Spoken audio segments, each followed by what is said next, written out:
In recent years, self-powered speakers, like this QSC K12 here, have become more powerful, more portable, and more affordable than ever before. And as such, they've become much more popular with bands and DJs.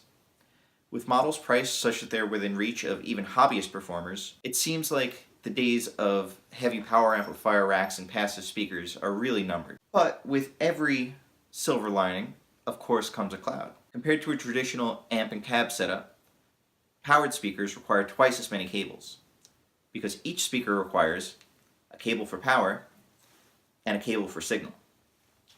That means twice as much time spent running cable in the beginning of the night, and twice as much time spent coiling up cables and putting them away at the end of the gig.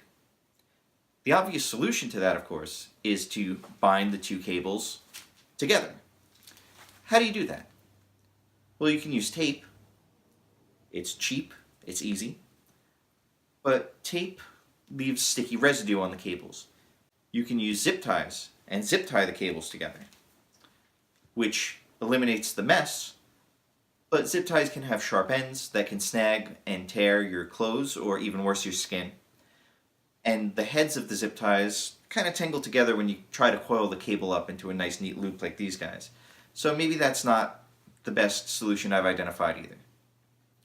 However, I am going to show you what is the best solution I've found so far, which is to use expandable braided sleeving to bind the two cables together and make your own little snake that's clean, neat, and easy to manage. Here's the expandable braided sleeving that we're going to use.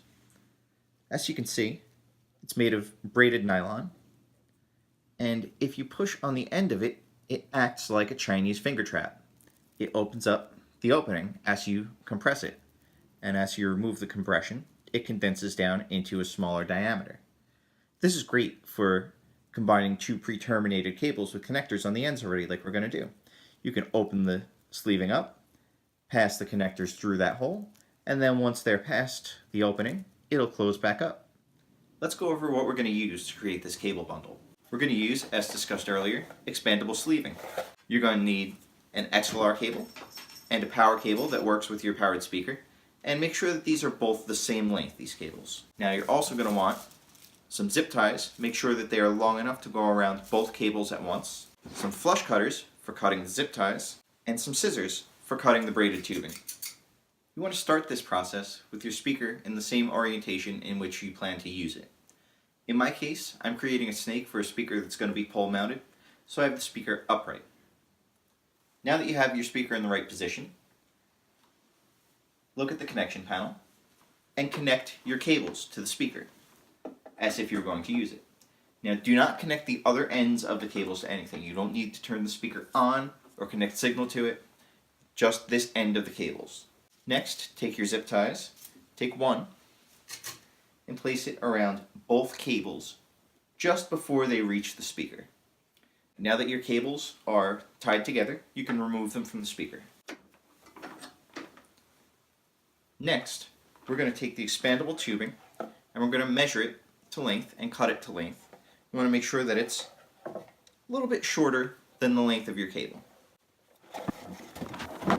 Now personally, I like to stop 18 to 24 inches from the end of the cable. Make sure your sleeving is about that much shorter than your cable is. This is to give your cable a little bit of freedom at each end, because you don't want to make sure that the connectors on both ends are right next to each other, right? Unless your power and your signal are coming from exactly the same place. As we said before, the sleeving is basically a giant Chinese finger trap. So we're going to use this to our advantage, because the sleeving, as you can see, is just about the size of the XLR connector.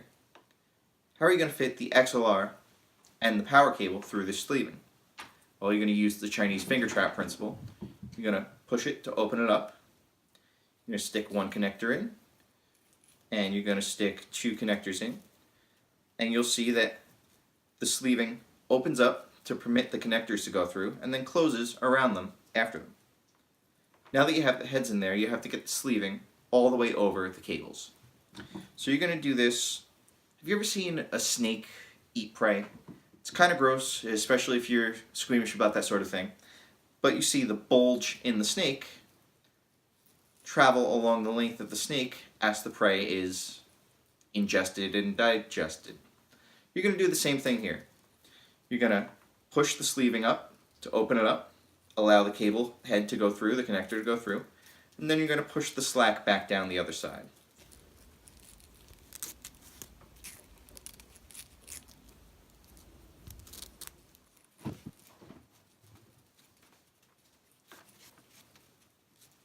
Alright, so now that you've got both connectors through, you want to bring the end of the sleeving to where your zip tie was.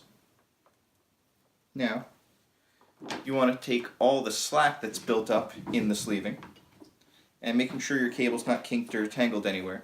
You're going to push that slack through so that the sleeving collapses again into its nice, tighter form.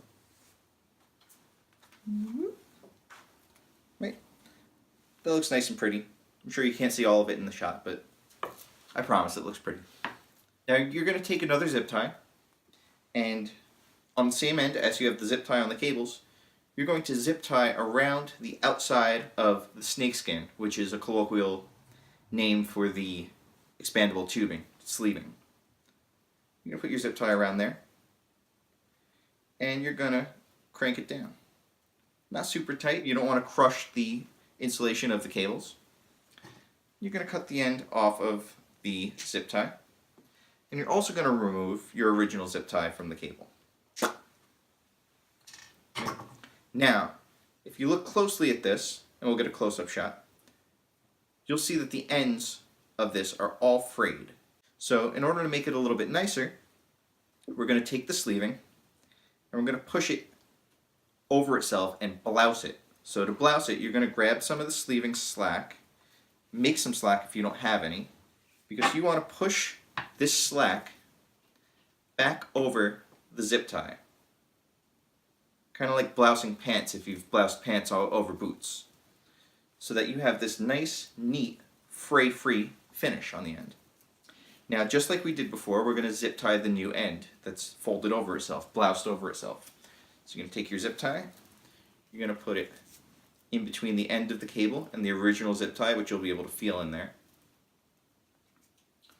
Put it through there, and you're going to close this end of the cable. And of course, flush cutters. Cut the end of the cable off. You're going to push any slack back towards the other end of the cable. We're almost done.